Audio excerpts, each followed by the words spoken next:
Hello again. Every so often, I come across a news item about diversity and inclusion, which is so bizarre as to make me suppose that it might be a spoof, some piece of nonsense dreamed up simply for fun. This was my initial reaction when I read that in one American state, black people had found the examinations necessary to become lawyers were too hard for them and complained that this meant that it was not fair and that too many white people were becoming lawyers and not enough black ones. Of course, the business about more white people than black passing legal examinations isn't limited to America. It's a recognised thing too in Britain, when people sit the solicitor's qualifying examination. When this examination was launched a few years ago, the Solicitors Regulation Authority soon realised that there was a big problem. On the one hand, they had the declared aim of making the legal profession more diverse, which, since there was no shortage of Indian lawyers, actually meant getting more black people to become lawyers. This is, by the by, what is generally meant when people talk about diversity. It is code for more black people. In most professions, there's no shortage of Indian or Chinese people, but that's the wrong kind of diversity. What is wanted is more people of African or Caribbean heritage.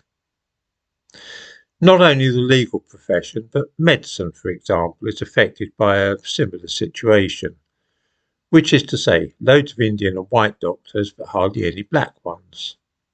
The reason for this disparity need not concern us. It is enough to know that it is the case.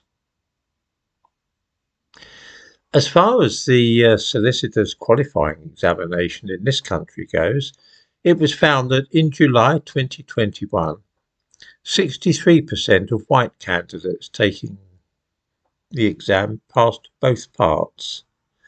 Only 23% of black candidates did so. Ouch. How are we to increase diversity when this happens?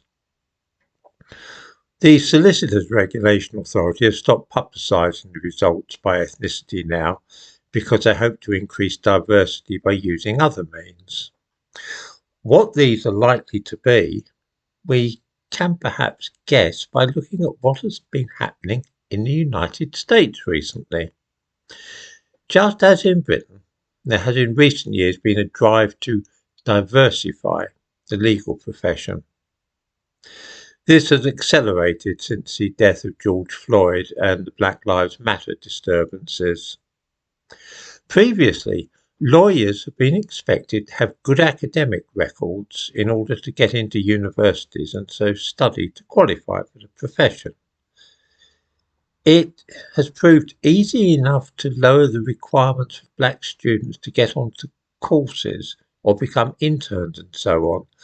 But even after bending backwards to make it easy for them, there was still the challenge of the examinations themselves, which had to be taken before it was possible to qualify as a lawyer. And this is where the problem lay. Or I should say, lies in this country and in most of America. In both Britain and America, black people proved far less able to pass these examinations than white people. It is this which has really been holding up the diversification of the legal profession. It does not matter in the least what the reasons for this state of affairs are. Whether it's something to do with racial prejudice or the lower average incomes of the homes from which black candidates come, or anything else, it is enough that it is happening. We've seen it in Britain, and we've seen it also in America. No matter what help and encouragement is given, the exams have proved an obstacle. In the states of Washington and Oregon, they have come up with a brilliant idea. Really, it's cutting the Gordian knots that's blocking the path to diversity.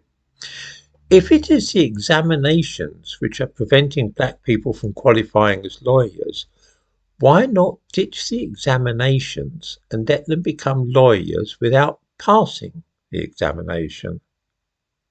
That way, the drive for diversity can continue at full speed.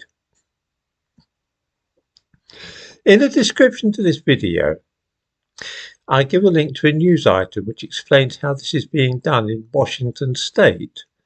Allow me to quote: "Prospective lawyers will no longer have to pass the bar exam to work in Washington," the state Supreme Court ruled in a pair of orders authorizing alternative pathways to licensing. The exam disproportionately and unnecessarily blocks marginalized groups from entering the practice of law. Marginalized groups is, of course, code for black people. It is now claimed that those exams were never any use anyway, and that learning on the job is just as good. This means that those wishing to be lawyers will instead serve an apprenticeship and qualify in that way without taking the examinations. It is, I suspect, a matter of time before this idea is adopted in Britain too, as a way of making the legal profession more diverse.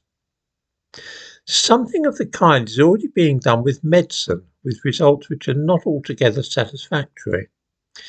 Because there are so few black doctors in this country, for much the same reason that there are not all that many black lawyers, a scheme is being promoted for the creation of a class of practitioners called physician associates.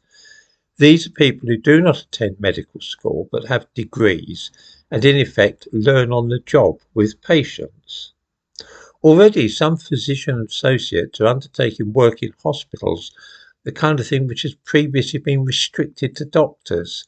For instance, there are anaesthetist associates. Until a few years ago, only doctors were able to administer anaesthetics, of course. The proportion of such staff who are black is greater than that found in the general population.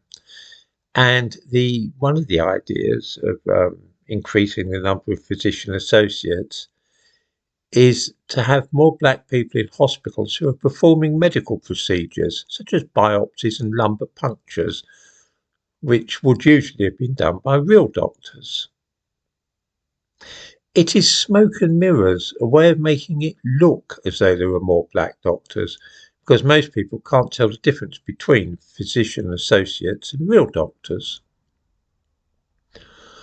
All this kind of thing is fraught with hazard and a direct consequence of the mad drive for diversity simply for its own sake. Obviously, there should be no bar to anybody entering medical school or qualifying as a lawyer. The whole process should be colourblind and gender blind, so that men and women, white and black, those of Asian heritage, anybody else, all have equal opportunity. Once you start trying to rig the system, though, for political purposes, it's as plain as a pikestaff that trouble will soon be on the horizon. It's one of those cases where we can see years in advance exactly what's going to happen, and it's not going to be a pretty sight either.